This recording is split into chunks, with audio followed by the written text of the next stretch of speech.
கர்த்தர் நல்லவர், அவர் கிருபை என்றும் உள்ளது. ஆண்டவராகிய இயேசு கிறிஸ்துவின் நாமத்தினால் உங்கள் ஒவ்வொருவருக்கும் அன்பின் வாழ்த்துக்கள். தேவ கிருபையும் சமாதானமும் உங்களுக்கு பெருகுவதாக. இன்றைக்கு அக்டோபர் மாதம் 11ஆம் தேதி சனிக்கிழமை. இந்த நாள் உங்களுக்கு சமாதானமான ஆசீர்வாதமான நாளாக இருப்பதாக. இன்று நாம் தியானிக்கும் வசனம் நீதிமொழிகள் 4வது அதிகாரம் 18வது வசனம். நீதிமான்களுடைய பாதை நடுப்பகல் வரைக்கும் அதிகமாய் பிரகாசிக்கிற சூரிய பிரகாசம் போல் இருக்கும். கர்த்தருடைய வார்த்தை இங்கு சொல்லுகின்றது, நீதிமான்களுடைய பாதை எப்படி இருக்கும் என்று சொல்லுகின்றது. பிரியமானவர்களே, தேவனுக்கு பயந்து ஆண்டவருக்கு பிரியமாய் நீதியாய் நியாயமாய் பரிசுத்தமாய் வாழும் பொழுது பிரியமானவர்களே, அவருடைய பாதையானது எப்படி இருக்கிறதாம்? நடுப்பகல் வரைக்கும் அதிகமாய் பிரகாசிக்கின்ற சூரியனுடைய வெளிச்சத்தை போல இருக்கின்றது. இன்றைக்கு நம்ம ஆண்டவராகிய இயேசு கிறிஸ்துவின் இரத்தத்தினால கழுவப்பட்ட நீதிமான்களாக நாம் மாறி இருக்கின்றோம் இல்லையா? ஒவ்வொருவருமே கூட தேவ பிள்ளைகள் ஒவ்வொருவரும் யாரெல்லாம் இயேசு கிறிஸ்துவனுடைய இரத்தத்தினால கழுவப்பட்டு அவங்க நீதிமான்களாய் மாற்றப்பட்டிருக்கிறார்களோ அவர்களுக்கான பாதை எப்படி இருக்கிறதாம்? நடுப்பகல் வரைக்கும், அதாவது பொழுது புலரும் போது இருக்கின்ற வெளிச்சம் அந்த வெளிச்சம் போல அல்ல மாலை மயங்குகிற நேரத்தில் இருக்கிற வெளிச்சம் போல அல்ல. எப்படிப்பட்ட வெளிச்சமாம்? நடுப்பகல்ல சூரியனுடைய வெளிச்சம். மத்தியானத்தில் அப்படி தலைக்கு நேரம் வானத்தில் சூரியன் இருந்தால் எப்படி இருக்கும்? நீங்கள் யோசித்து பாருங்க. அந்த வெயிலில் வெளியில் வரக்கூட முடியாது. அந்த நேரத்தில் நம்ம வானத்தை சூரியனை அண்ணாந்து பார்க்க கூட முடியாது. அவ்வளோ ஒரு பிரகாசம், அவ்வளோ ஒரு வெளிச்சம் அந்த நேரத்தில் காணப்படும். அப்படித்தான் தேவ பிள்ளைகளுக்கு, அதாவது நீதிமான்களா இருக்கிறவர்களுக்கு அவருடைய பாதையானது இப்படிப்பட்ட பிரகாசமாக இருக்கும் என்று ஆண்டவருடைய வசனம் சொல்லுகின்றது. அப்படி என்றால் தடுமாற்றமே இல்லை. நம்முடைய வழியில நமக்கு எந்த ஒரு நேரத்திலும் தடுமாற்றமே வராது. நல்ல ஒரு வெளிச்சத்தை ஆண்டவர் நமக்கு பாதைக்கு கட்டளையிடுகின்றார்.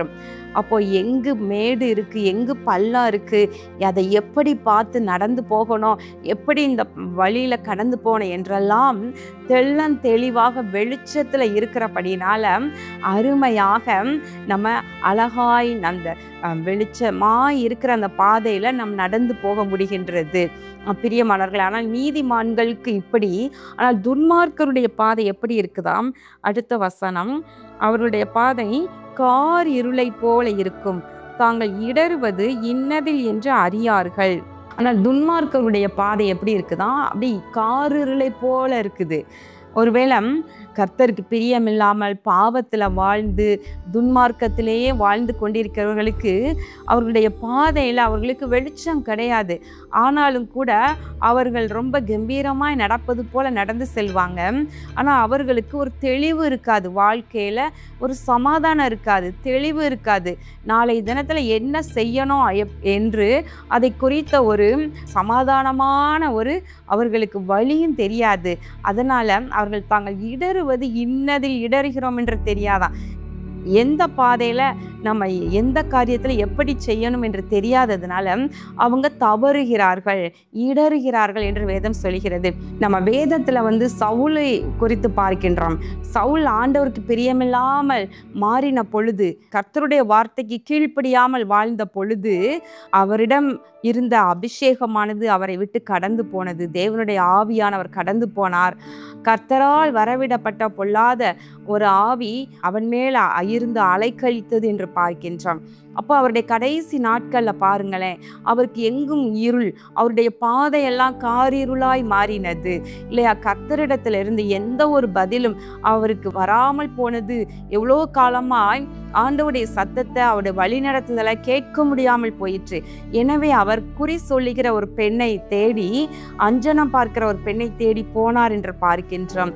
அதற்கு பின்பு அவருடைய வாழ்க்கை அப்படியே யுத்தத்தில் மடிந்து போனார். பிரியமானவர்களே, துன்மார்க்கருடைய பாதை கார் இருள இருக்கும், அது அவர்கள் இடறுவதற்கு ஏதுவாக இருக்கும் என்று எழுதியிருக்கிறது அல்லவா? பிரியமானவர்களே, நீதிமான்களுக்கோ அப்படி அல்ல. அவருடைய பாதை நடுப்பகலை போல அதிகமாய் பிரகாசிக்கின்ற சூரியனுடைய பிரகாசம் போல வெளிச்சம் இருக்கிறதுனால எல்லாவற்றிலேயும் அவர்கள் ஒரு தெளிவு, சமாதானம், ஒரு ஜெயத்தை பெற்றுக்கொள்ள முடிகின்றது. பிரியமானவர்களே, தேவ பிள்ளைகளுடைய பாதை அப்படித்தான் இருக்க வேண்டும். நீங்கள் நீதிமான்களாய் வாழ்ந்து பாருங்கள். நம்முடைய நீதியோ அழுக்கும் கந்தையுமாய் இருக்கிறது என்று பார்க்கின்றோம். ஆனால் இயேசு கிறிஸ்துவினுடைய இரத்தத்தினால கழுவப்பட்டு அவர் நம்மை நீதிகரிப்பாரானால், அவர் நமக்கு நீதியின் ஆடையை உடுத்துவிப்பாரானால் அது எவ்வளவு ஆசீர்வாதமாக இருக்கும். இன்றே ஆண்டவர் சமூகத்தில் நீங்கள் அந்த ஆசீர்வாதத்தை பெற்றுக்கொள்ளுங்கள். உங்களுடைய பாதையில் தடுமாற்றம் இருக்காது, குழப்பம் இருக்காது. எந்த ஒரு செயலை செய்ய வேண்டுமானாலும் இல்லையா, உங்களுக்கு ஆலோசனைகளே கிடைக்காம நீங்க திகைக்கிறீங்களா? நீங்க நீதிமான்களாய் நீங்கள் இருப்பீர்கள். ஆனால் உங்களுக்கு எல்லா வெளிச்சத்துல அழகாய் அருமையாக நீங்கள் தடுமாற்றமே இல்லாமல் ஒரு காரியத்தை செய்ய முடியும். அதுல ஜெயத்தை பெற்றுக்கொள்ள முடியும். நீதிமான்களுடைய பாதை ராஜ பாதை என்று கூட எழுதியிருக்கிறது. அப்படி என்றால் என்ன? அந்த பாதையில ஒரு முள்ளோ அல்லது மேடு பள்ளங்களோ கற்களோ எதுவுமே இருப்பதில்லை. அது ராஜபாதையா இருக்குது. கர்த்தருக்கு பிரியமாக வாழ்ந்து நாம் அவருடைய சித்தத்தை செய்யும் பொழுது நம்முடைய வழிகள் எல்லாம் இப்படிதான் பிரகாசமாயிருக்கும். கண்களை மூடி ஜெபம் பண்ணுவோமா?